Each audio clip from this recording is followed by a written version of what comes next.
schneide ich die Semmel da ein, muss aufpassen, dass ich mich nicht einschneide, weil da schneide ich da, halbiere diese Semmel, die haben wir jetzt gerade gekauft bei einem, unten auf der Hanauser Hauptstraße bei einem wunderbaren Becken.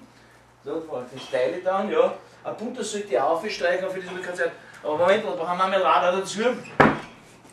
Eine köstliche Orangenmarmelade von einer sehr bekannten Marmeladeerzeugungsfirma.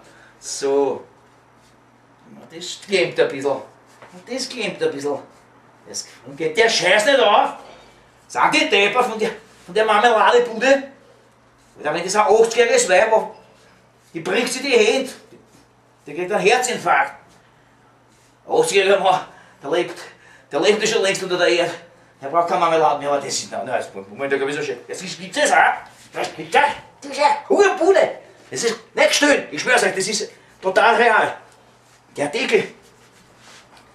Mist, da habe ich keinen Morgen mehr. Ich bin ja bald auf daheim, in Urlaub. Und die Weihnachtszeit herum. Und schon verlässt mir die Kraft. Meine Lagerarbeiterkraft, meine bombastische.